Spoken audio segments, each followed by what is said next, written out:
Relatos historiográficos narram sobre a chegada de alguns desbravadores mineiros entre 1835 e 1840, no mesmo período em que Francisco da Silva Pinto estava em Barbacena, Minas Gerais.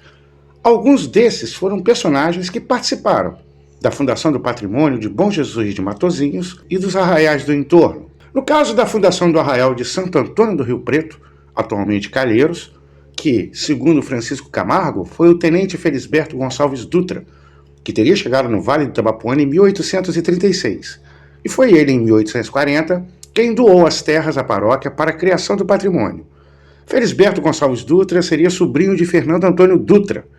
mas não se sabe de quem ele adquiriu as terras de sua propriedade. E ele mesmo não viveu até o seu falecimento no arraial que fundou, se mudando para São José do Calçado na década de 1870.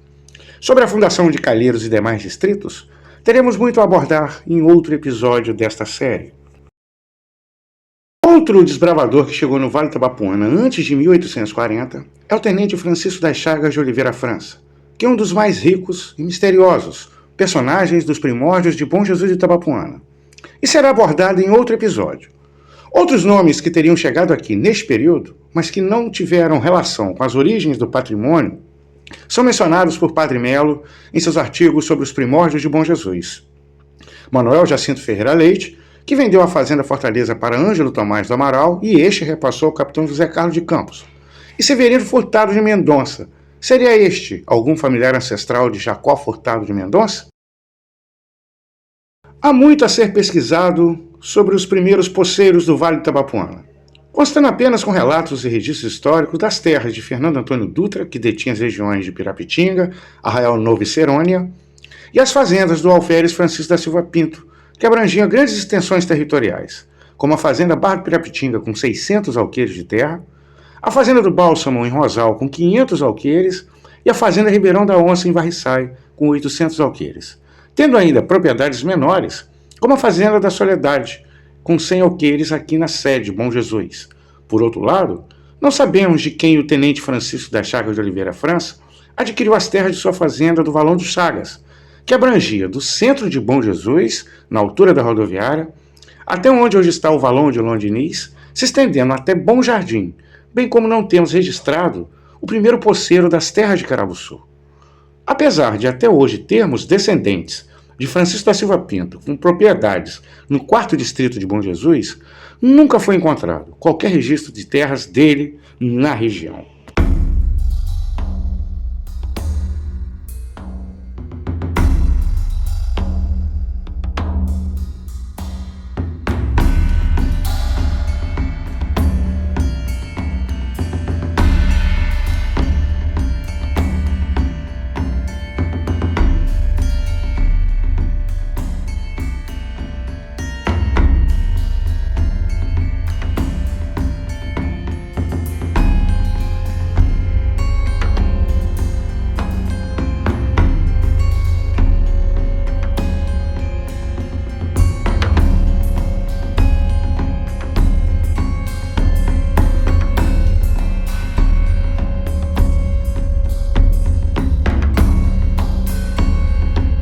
Retornamos a Minas Gerais, com a cena política brasileira turbulenta desde 1831, a partir da abdicação do trono por parte de Dom Pedro I, chegando em 1840, quando os parlamentares liberais aprovaram a maioridade de Dom Pedro II com apenas 14 anos, dando a ele autonomia para assumir o trono do Segundo Império do Brasil. E o ambiente, que já era tenso entre liberais e conservadores em todo o país, passou a ser conflituoso a partir de 1840. Com o surgimento de inúmeros movimentos insurgentes no Brasil, sendo São Paulo e Minas Gerais os centros mais tensionados. Em junho de 1842, o movimento insurgente eclodiu em Minas Gerais, começando por Barbacena e seguindo por diversas freguesias como São João do Nepomuceno, Queluz, que hoje é Conselheiro Lafayette, Ribeirão do Pomba, hoje Rio Pomba, Piranga, São João del Rei, São João do Nepomuceno, dentre tantos, com o objetivo dos revolucionários tomarem Vila Rica, a capital da província de Minas Gerais e atualmente Ouro Preto. Os conflitos armados duraram aproximadamente 2 meses, tendo os insurgentes liberais tomado diversas freguesias, mas sendo massacrados pelo Barão de Caxias no arraial de Santa Luzia, ganhando notoriedade como a Guerra de Santa Luzia, que eliminou em definitivo o movimento revolucionário, resultando em mais de 1.000 mortes e mais de 100 insurgentes presos e condenados, que acabaram sendo anistiados por Dom Pedro II em 1844.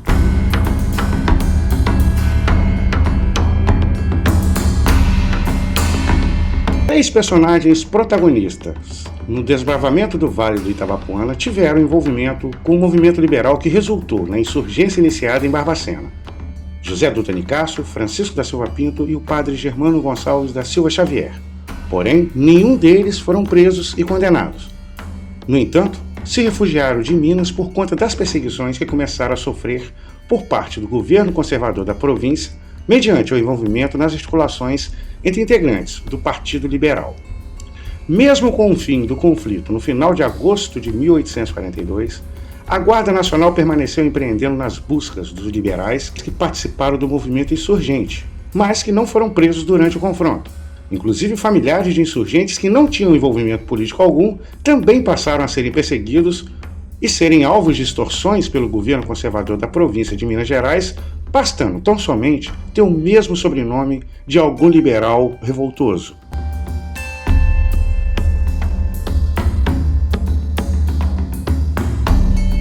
No livro sobre a Revolução Liberal de Barbacena, do cônego José Antônio Marinho, que escreveu a obra no transcurso dos acontecimentos do Levante, sendo ele um dos militantes do Partido Liberal envolvido na insurgência, ele nos dá informações detalhadas sobre todos os detidos e condenados, além de mencionar quase uma dezena de sobrenomes das famílias perseguidas pelo parentesco com os insurgentes, e que desbravaram o Vale do Itabapoana, como Teixeira, Figueiredo, Pinto, Carmo, Rodrigues, Furtado de Mendonça, Borges, Dutra, Gonçalves, entre outras. Outra importante fonte de pesquisa histórica realizada nesta obra é o blog de São João do Nepomuceno, 2 séculos de história, que tem publicado as transcrições das reportagens de um jornal que veiculava no século XIX, contendo informações sobre José Dutra Nicásio, padre Germano Gonçalves da Silva Xavier e sobre o litígio entre as províncias de Minas Gerais e Rio de Janeiro pelas terras do Vale do Itabapoana e Noroeste Fluminense. Fazendo aqui somente uma retificação sobre a citação do Rio Paraíba no blog, sendo que o rio mencionado é o Itabapoana, mas que na época ainda não constava na cartografia oficial do Brasil e muito menos a região do Vale do Itabapoana constava em rotas comerciais mapeadas. É mais do que compreensível o equívoco cometido na nomenclatura do Rio Itabapoana, que era de fato a região alvo da disputa entre as províncias por conta da colonização mineira em terras fluminenses e capixabas.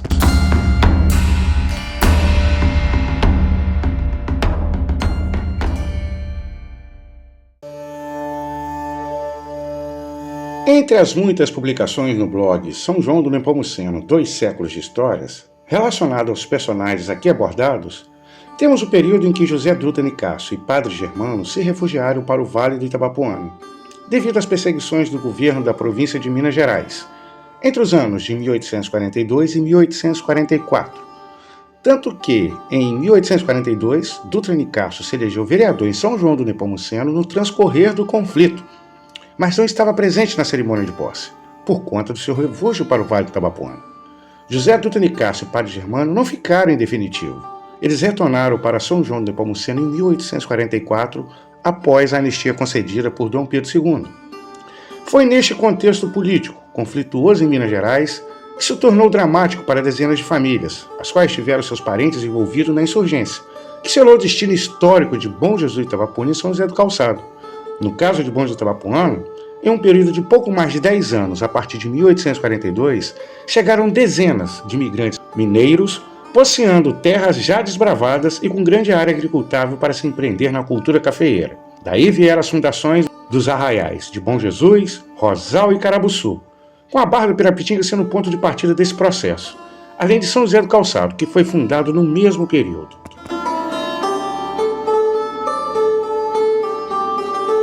Foi no período da Revolução Liberal de 1842, seja no transcurso do conflito revoltoso, ou pouco depois dele, no mesmo ano, por volta de setembro, que o alferes Francisco da Silva Pinto veio em definitivo com esposas e filhos para o Vale do Itabapoana,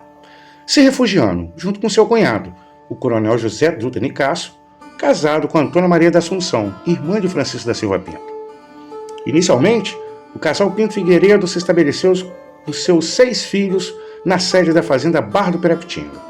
no qual apresento a vocês neste documentário em primeira mão imagens exclusivas da casa onde viveu o pioneiro do desbravamento de Bom Jesus de Itabapoana, possivelmente entre 1842 e 1850. Observem que, apesar de ser uma edificação de razoável suntuosidade,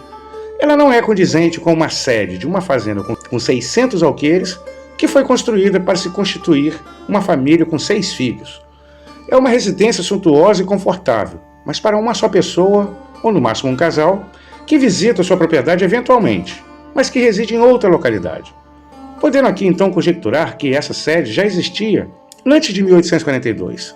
como estadia do Alferes Silva Pinto em suas vidas eventuais para acompanhar o processo de desbravamento e cultivo das lavouras de café enquanto ele residia em Barbacena, podendo inclusive ter sido erguida na segunda metade da década de 1830, tanto que não foi a residência definitiva da família, que a partir de 1851 passou a residir em Bom Jesus.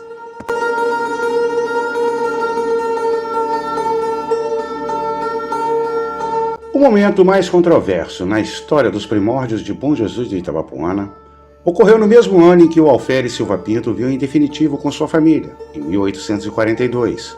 que é a misteriosa passagem do mineiro Antônio José da Silva Neném em Bom Jesus. Muito provavelmente ele tenha chegado antes da chegada de Silva Pinto e família na Barra do Pirapitinga, haja visto que, para chegar no local onde Silva Neném armou seu acampamento em Bom Jesus, obrigatoriamente, ele passaria em frente à sede da fazenda Barra do Pirapitinga. Silva Neném estava acompanhado de sua esposa, os 2 filhos e outros 2 casais, no quais os maridos eram Manuel Gomes Alves, cunhado de Neném, e Silva Monarca, um mulato mineiro que acompanhava a pequena comitiva. Os 3 casais se situaram suas moradias entre a Ponte do Centro, a Praça Amaral Peixoto e a Praça Governador Portela. E segundo narrado na versão oficial da história de Bom Jesus de Itabapoana, os terrenos de Antônio José da Silva Neném se estendiam somente neste triângulo, nada condizente com as proporções territoriais de qualquer propriedade posseada neste período da história, onde as menores propriedades tinham 100 alqueires de terras, e os terrenos de Silva Neném representavam no máximo um mísero alqueire de terra. Os 3 casais não ergueram nenhuma estrutura de alvenaria com madeira de lei, que acenava a intenção de se estabelecer em definitivo no local. A versão oficial detalha que eles viviam em ranchos toscamente erguidos com madeiras e cobertos por folhagem extraída da palmeira de pindoba.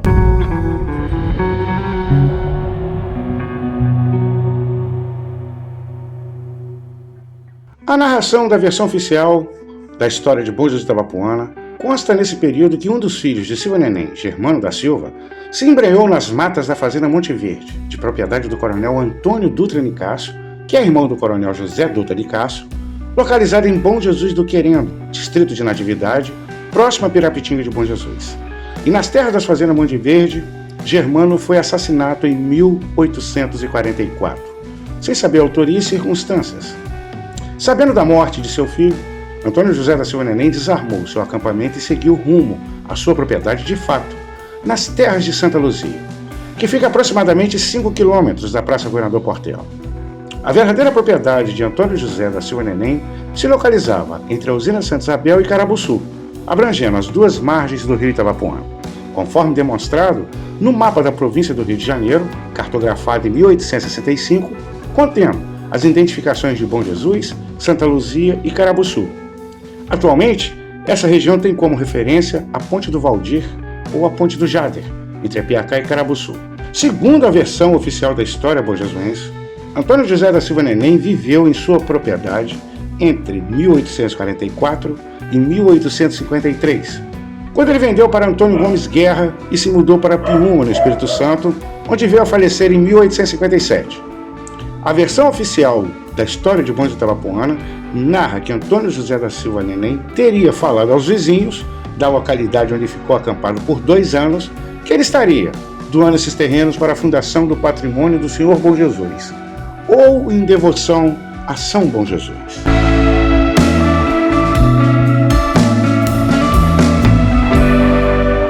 Esta versão não se encaixa em nenhuma contextualização minimamente verossímil,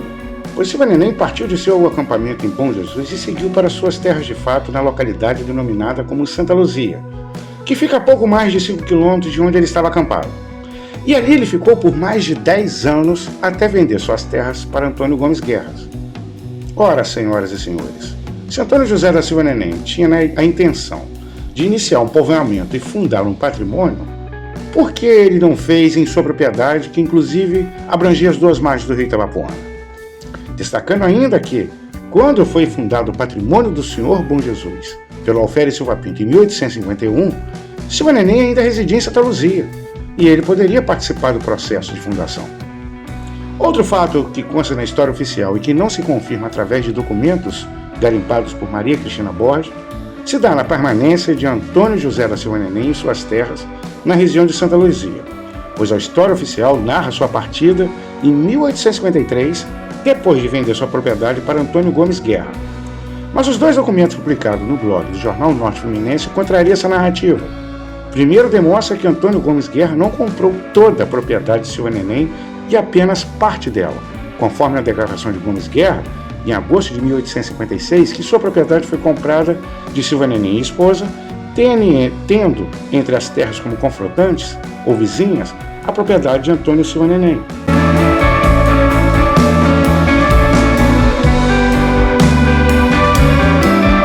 O segundo documento é uma declaração de Ângelo Tomás do Amaral quando comprou sua propriedade de Manuel Jacinto Ferreira Leite, em setembro de 1856. E entre seus vizinhos está Antônio José da Silva Neném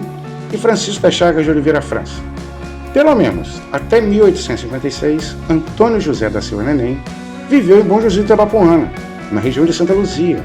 a pouco mais de 5 km distante do arraial fundado em 1851 pelo Alferes Silva Pinto e alguns amigos e familiares. A conclusão mais factível que podemos chegar sobre a permanência de Antônio José da Silva Neném e seus familiares e agregados foi ou por engano, pelo fato de não existir mapas e delimitações territoriais entre as propriedades que estavam sendo desbravadas quando ele chegou, ou ele passou esse tempo provisoriamente enquanto definia a localização exata de sua verdadeira propriedade, em Santa Luzia, onde ele viveu por 12 anos. Manuel Basílio Furtado é a mais relevante referência historiográfica no que se refere à fundação do Arraial do Senhor Bom Jesus. Ele esteve pessoalmente aqui, em 1873, tendo a oportunidade de pesquisar diretamente com Alferes Francisco da Silva Pinto, que era sogro do irmão do Basílio, no caso Antônio Basílio Furtado, que se casou com Henriqueta Pinto de Figueiredo, e no mais, Manuel Basílio Furtado, quando esteve aqui, residia no mesmo vilarejo de Rio Novo, Minas Gerais, de onde partiu Antônio José da Silva Neném. E Basílio Furtado, em momento algum, cita qualquer hipótese de protagonismo de Silva Neném nos primórdios de Bom Jesus de Itabapoana. A povoação do Senhor Bom Jesus foi começada nos anos de 1847 a 1850 e deve a sua fundação e melhoramento de que hoje goza a generosidade do Sr. Alferes Francisco da Silva Pinto, pai do comendador Carlos Pinto de Figueiredo, que com alguns parentes e amigos comprou o território necessário para sua situação em Logradouro e o cedeu grátis ao público. Faz parte do município de Campos e foi criada a freguesia por lei provincial de 1862, com um território de mais de 38 km² de extensão. Essa afirmativa de Manuel Basílio Furtado, quando teve em Bom Jesus no ano de 1873, é o registro documentário mais claro e definitivo quanto à fundação de Bom Jesus de Itabapoana, no caso a sede do município, e que essa versão apresentada por Manuel Basílio Furtado está registrada com outras palavras e por outro personagem entre os artigos de Padre Melo sobre os primórdios de Bom Jesus de Itabapoana. Mesmo que o vigário português tenha desconsiderado tal versão, os relatos de Antônio dos Santos Lisboa vão ao encontro do que está relatado por Basílio Furtado.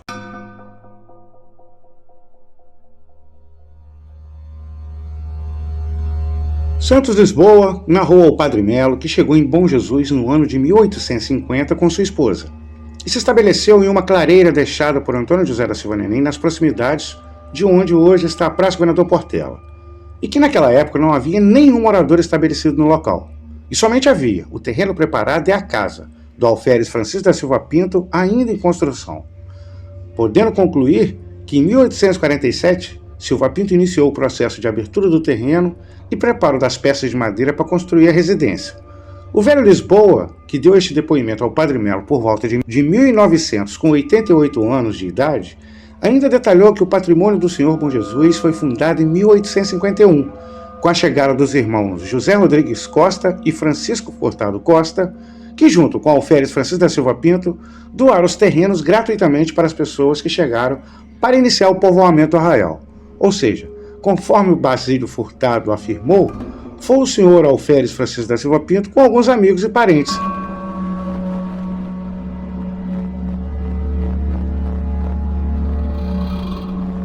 Conforme relatado por Basílio Furtado, o Alferes Silva Pinto comprou os terrenos para doar ao público que iniciava o povoamento. E também nos artigos de Padre Melo, ele cita uma compra de terrenos por parte de Silva Pinto junto ao tenente Francisco das Chagas de Oliveira França em 1850, sendo evidente que o tenente Chagas era proprietário do centro de Bom Jesus em quase toda a extensão da rua Tenente Teixeira, sentido onde hoje se localiza o valão do Odilon Diniz. E a outra metade, da Tenente Teixeira, sentido bairro Santa Rosa, já pertencia ao Alferes Silva Pinto. É indiscutível que esses terrenos que o Alferes comprou do tenente Chagas foi para constituir o arraial, o patrimônio do Senhor Bom Jesus, porque ele era dono de praticamente toda a Bom Jesus de Itabapoana. O Alferes Francisco da Silva Pinto era um vendedor de terras e não comprador de terras, propriamente dito.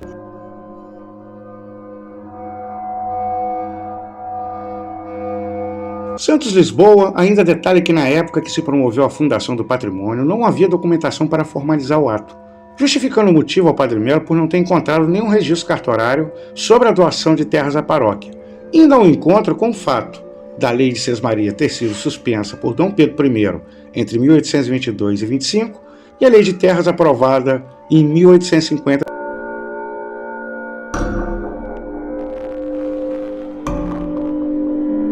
A residência do casal Pinto Figueiredo se concluiu e a família se mudou da Barra do Pirapitinga em 1851. Dessa vez, um casarão com dimensões adequadas para se criar os 6 filhos.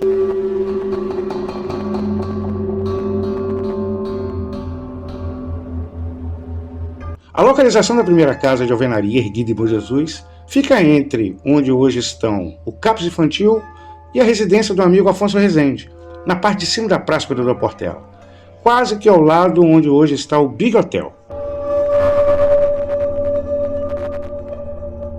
Neste mesmo ano de 1851, quando Francisco da Silva Pinto e Francisca de Paulo Figueiredo se mudaram da Barra do Pirapitinga para Bom Jesus, o tenente Francisco das Chagas de Oliveira França ergueu a primeira capela de Bom Jesus, em devoção a Santa Rita de Cássia, localizada atualmente entre o imóvel do escritório Reis Contabilidade e a Praça Amaral Teixeira. E na mesma ocasião, o tenente Chagas criou o primeiro cemitério atrás da capela e, em frente a ela, delimitou o primeiro logradouro público da história de Bom Jesus, o Alto Santa Rita, depois passando a ser denominado como Largo Santa Rita, atualmente a Praça Amaral Peixoto e a rodoviária. Além dos irmãos José Rodrigues Costa e Francisco Furtado Costa, entre 1850 e 1851 chegaram no Vale do Itabapoana uma leva de imigrantes mineiros que fizeram parte da construção do município. No caso, o capitão Francisco José Diniz e Felisberto Antônio Gonçalves, constituindo em 1852 o arraial de Arrozal de Santana, atualmente Rosal. Em 1850 chegaram o padre Germano Gonçalves da Silva Xavier e seu irmão José Rodrigues Chaves, que fundaram a Fazenda da Liberdade e iniciaram o povoamento do arraial de Santo Antônio da Liberdade, atualmente Carabuçu,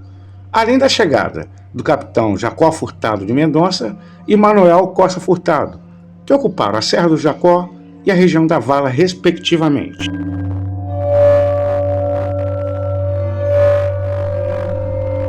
O primeiro casamento registrado na história de Bom Jesus de Itabapoana foi na Capela de Santa Rita em 1852, entre Maria Madalena de Figueiredo, filho do Alferes Silva Pinto e Francisco de Paulo Figueiredo, com Carlos Rodrigues Firmo. E a primeira pessoa batizada foi a primeira filha do casal, Maria Rodrigues Firmo de Figueiredo. Ambas as cerimônias, o casamento em 52 e o batizado em 55, foram celebrados pelo primeiro capelão da história de Bom Jesus de Itabapoana, o padre Germano Gonçalves da Silva Xavier.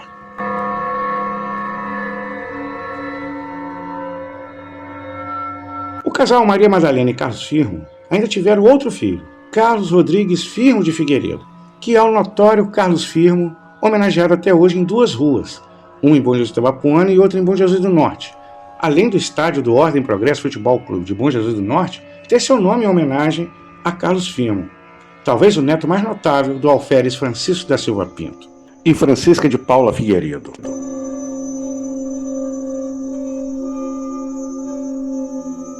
Ainda não se tem um registro do ano em que o Alferes Silva Pinto e demais personagens citados nesse capítulo concretizaram a fundação do patrimônio do Senhor Bom Jesus. O que temos de fato é que a devoção na fundação do patrimônio se dava ao Senhor Bom Jesus de Matozinhos, que é a imagem do Senhor Bom Jesus crucificado mais antiga já encontrada. E esta teria sido esculpida por Nicodemos, que viveu no mesmo período da Paixão de Cristo, e esta imagem teria sido levada pela corrente do oceano da Palestina até o litoral português, na região onde fica a cidade de Matozinhos. Segundo consta a lenda, primeiro alguns navegantes encontraram a estátua sem um dos braços, e posteriormente, próximo do local, uma criança que portava uma doença sem cura havia encontrado o braço da imagem, e neste momento teria ocorrido um milagre que curou a criança, fato este ocorrido no século XIII. A imagem do Senhor Bom Jesus crucificado representa o Jesus ainda vivo na cruz, olhando por nós no momento de seu sacrifício.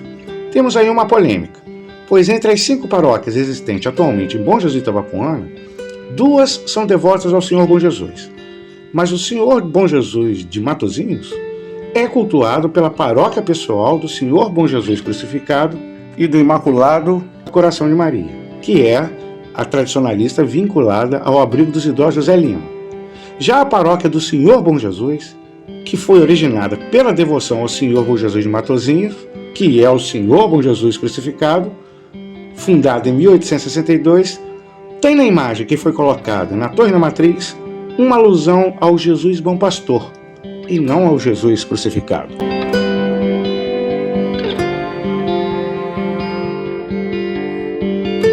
Comprovadamente através de documentos, temos registrado que, ao menos desde 1855, os terrenos da região central de Bom Jesus foram doados ao patrimônio do Senhor Bom Jesus de Matozinhos, conforme declaração cartorial assinada por Francisco da Silva Pinto sobre a localização de sua fazenda Soledade, e também em publicação no Almanac Leimert, e também no ano de 1855. Ambos os documentos garimpados por Antônio Soares Borges e publicados em seu blog Fábrica de Inspirações. Ainda temos os relatos de Antônio Santos Lisboa, que a fundação do patrimônio se deu em 1851. Esses dados históricos contrariam frontalmente a versão oficial da história de Bom Jesus de Itabapoana, pois nela narra que o patrimônio do Senhor Bom Jesus foi fundado a partir de 1857, quando Francisco José da Silva, conhecido como Neném Filho, teria retornado ao arraial para cobrar um valor exorbitante pelos terrenos que ele alegava ser de seu pai. E isso com a versão oficial narrando a hipotética partida de Antônio José da Silva Neném de Santa Luzia para Piúma em 1853, com seu filho retornando em 1857.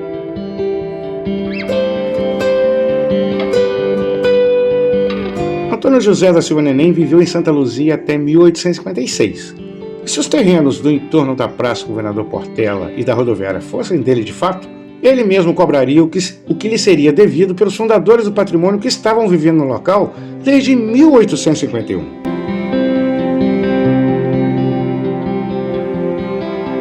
Outro aspecto que torna a versão oficial indiscutivelmente fantasiosa se dá no fato de que Neném Filho, sozinho, foi capaz de intimidar mais de uma dezena de fazendeiros, nos quais metades detinham títulos militares da Guarda Nacional, como alferes, capitães, tenentes e coronéis. Todos eles tendo suas milícias armadas, e mesmo assim, eles se intimidariam com um indivíduo sem nenhum documento em mãos e com a fundação do patrimônio formalizado por parte desses fazendeiros, pelo menos desde 1855, é surreal.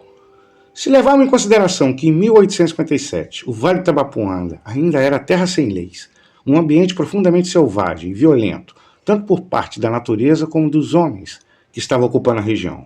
Mais ainda, Bom Jesus era um arraial em formação que não tinha autoridade policial atuando ainda, muito menos juiz de paz. Certamente que Neném Filho seria fuzilado e esquartejado em local público, se tivesse a ousadia de criar problemas por conta de terrenos nos quais ele não tinha um papel sequer como documentação que comprovasse a sua propriedade. Na mesma edição do Almanac Leimert, de 1855, que consta o registro do patrimônio do Senhor Bom Jesus de Matozinhos, temos em outra coluna uma relação de fazendeiros notáveis do distrito de Santo Antônio de Guarulhos E entre os grandes fazendeiros da região noroeste fluminense, temos 3 de Bom Jesus de Itabapoana, ou somente Itabapoana, como era denominado o povoamento nos primórdios. Estavam entre os notáveis Fernando Antônio Dutra, Francisco Silva Pinto e Francisco das Chagas de Oliveira França. Não por acaso, são esses 3 os mais antigos a desbravar as matas de Bom Jesus de Itabapoana, salientando ainda que desde 1854, que Alferes Silva Pinto também era relacionado como fazendeiro notável pela paróquia de Nossa Senhora de Natividade, referente às suas terras em Varriçaia, na fazenda Ribeirão do Onça.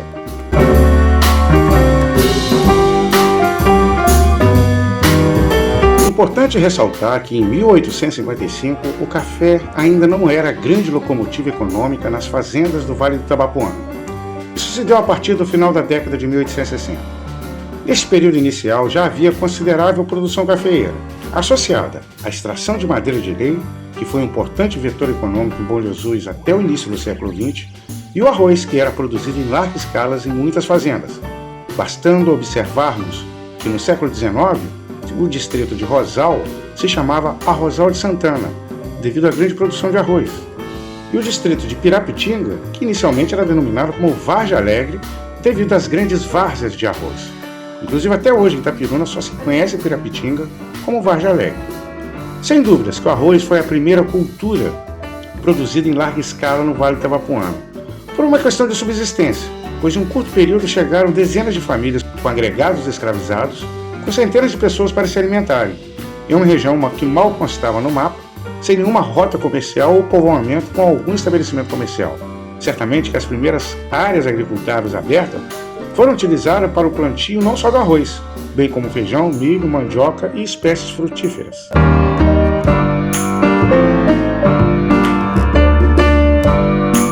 Entre os anos de 1855 e 1860, tivemos importantes avanços na institucionalização do povoado que se desenvolvia, além da chegada de importantes personagens que, juntos com os que já estavam estabelecidos, iniciaram a formação dos troncos familiares que construíram a história de Bom Jesus de Itabapoana em pouco mais de 2 séculos, desde que os 2 pioneiros pisaram nesse solo. Sobre o desenvolvimento do povoado e os notáveis que chegaram entre 1855 e 1860, muitas informações serão trazidas, mas no terceiro episódio desta produção.